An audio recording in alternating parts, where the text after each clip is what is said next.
নমস্কার।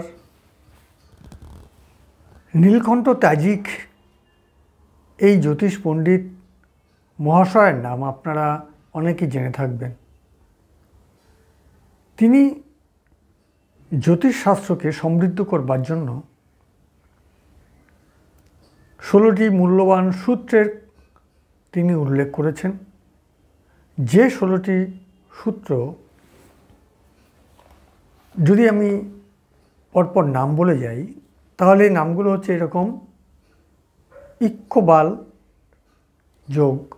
এবার প্রশ্ন হচ্ছে যে আপনারা অনেকেই বলেন যে ইক্কবাল হবে না, অমুক কিছু হবে।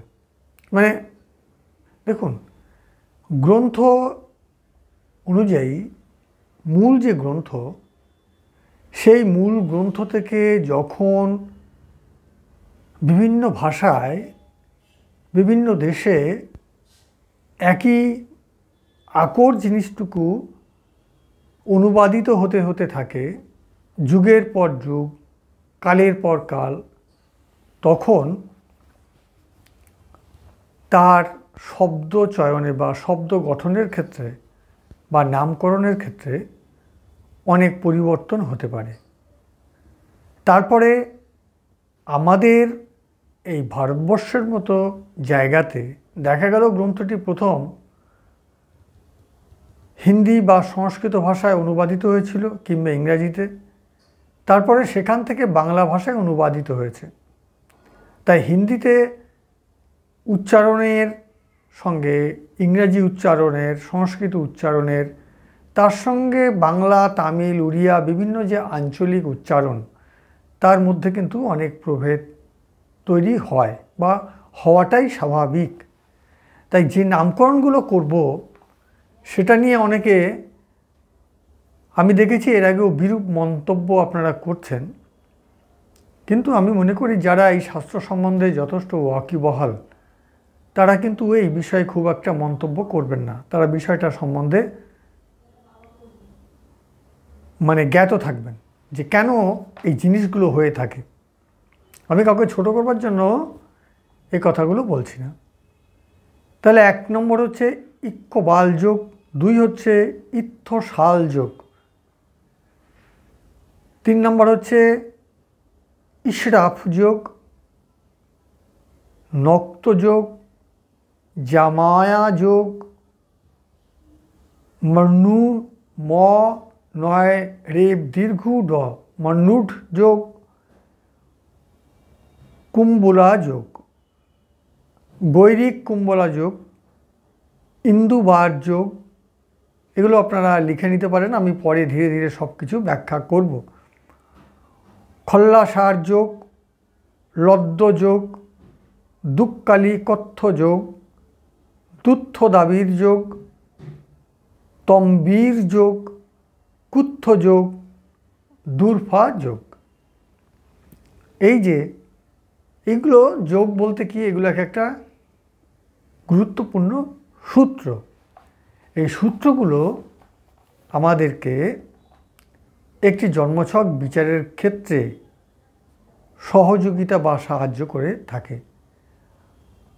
আমি প্রথমে ইক্কবাল যোগ নিয়ে বলি, যেটা এখানে আমাদের শাস্ত্রে বর্ণনা করা হয়েছে। এখানে বলা হচ্ছে লগ্ন থেকে কেন্দ্রে, কেন্দ্র মানে 1, 4, 7, 10, স্থানে পনফর মানে 2, 5, 8, 11।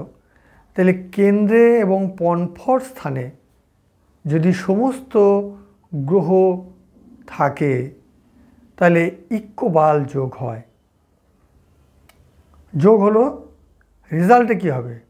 এটা এক ধরনের ফলাফল হচ্ছে রাজযোগ এবং সুখ লাভ যোগ। তাহলে মানুষের রাজা কখন হয়? যখন ধন ও সম্পত্তি, মান, প্রভাব, প্রতিপত্তি অর্জন হবে, এবং তার পাশাপাশি এগুলো থাকলে আমরা যাকে সুখ বলে থাকি সেই সুখ লাভ তিনি করবেন। তাহলে এটা হচ্ছে আমাদের, এটা হচ্ছে আরবি তাজিক মতে আচার্য নীলকণ্ঠ তাজিকের রচিত যে সূত্র, 16টি সূত্র, তার মধ্যে এটি কিন্তু একটি। এরপর হচ্ছে ইন্দু বার যোগ। কেন আমাদের জানা প্রয়োজন, কেন আমরা জানব?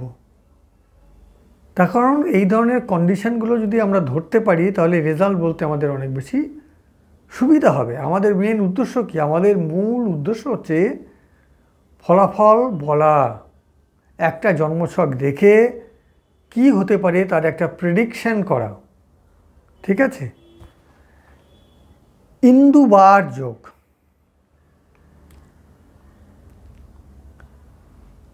এই যোগের কি হয়, এটা একটা অতি অশুভ যোগ। এই যোগ থাকলে কোনো যোগই ফলপ্রসূ হয় না। ইন্দুবার যোগে ইত্থশাল যোগ।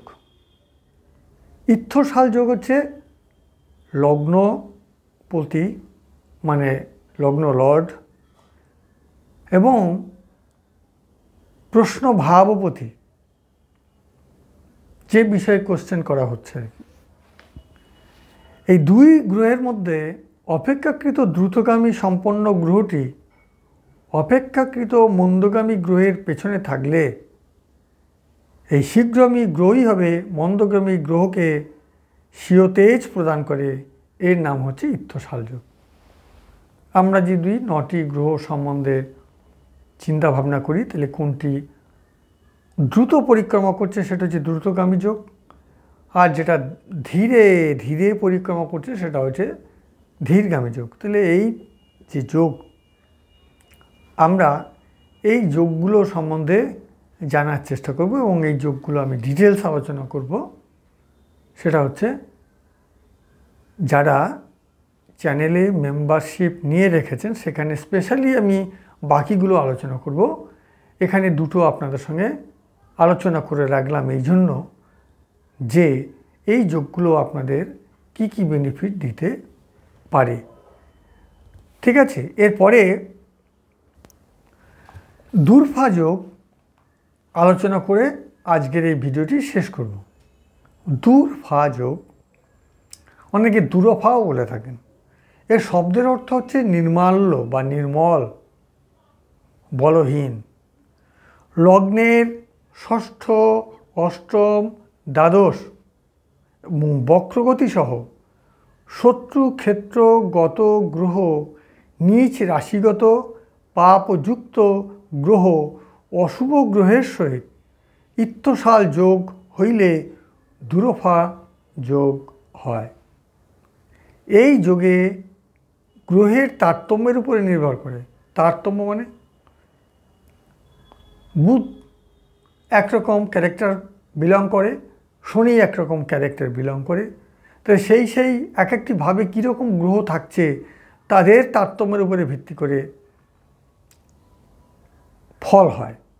যদি শুভ গ্রহ হয় তাহলে শুভ ফল, যদি অশুভ গ্রহ হয় তাহলে অশুভ ফল। এই যোগগুলো জানা খুবই দরকার, কিন্তু এই যোগগুলো আপনাদের সঙ্গে একটা ধারণা দিয়ে রাখলাম। প্রায় 4টি যোগ আলোচনা করলাম, বাকি 12টি যোগ আমি শুধু যারা চ্যানেলে মেম্বারশিপ নিয়ে রেখেছেন তাদের জন্য তাদের জন্য এটা পরের ভিডিওতে দেওয়া থাকবে। যারা আপনারা আমার এখানে মেম্বারশিপ নিয়েছেন তাদের জন্য কিন্তু এটা সহজেই উপলব্ধ হবে। এটা গেল একটা কথা। আজকে একটি ছোট্ট টিপস দিয়ে ভিডিওটি শেষ করব। সেটা হচ্ছে বৃহস্পতির চতুর্থে, বৃহস্পতি যেখানে থাকবে সেখান থেকে 1, 2, 3, 4 গণনা করে চতুর্থে যদি মঙ্গল থাকে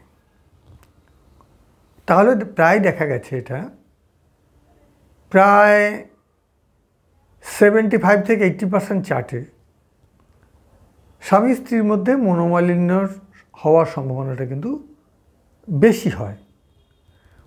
এবার সেটা কতখানি প্রবল হবে বা কতখানি প্রবল হবে না, এটা সম্পূর্ণটাই কিন্তু সেই ব্যক্তিগত চার্টের উপরে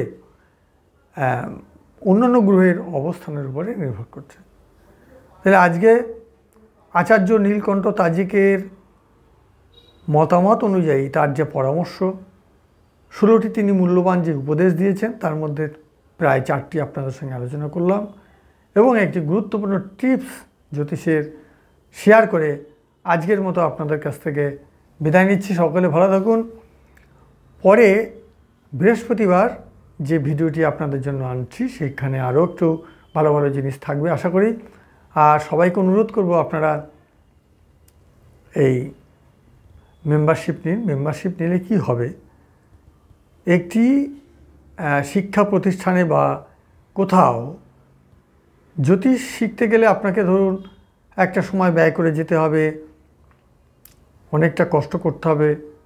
তো সেই জায়গা থেকে যদি আপনার মনে হয় যে ঘরে বসে একটা সুন্দর প্ল্যাটফর্ম, এরকম একটা প্ল্যাটফর্মের মাধ্যমে আপনারা শিখবেন, একদম হাতে ধরেই শেখানো হবে এবং শুধু তাই নয়, মাসে একবার অন্তত সবার সঙ্গে জুমে মিট করা হবে, প্রত্যেকের সঙ্গে আলাপ করা হবে, কী ধরনের তাদের সমস্যা, কী ধরনের কথাবার্তা তাদের সব শোনা হবে এবং সব নিয়ে আমরা একটা খোলামেলা আলোচনা করবার পরিবেশ তৈরি করার চেষ্টা রেখেছি, করা হবে আর কি। তো এইভাবেই আমরা যদি এগিয়ে যাই, দেখুন আপনারা আসতে পারেন। তো এই বলেই আজকে শেষ করলাম। সবাই ভালো থাকুন।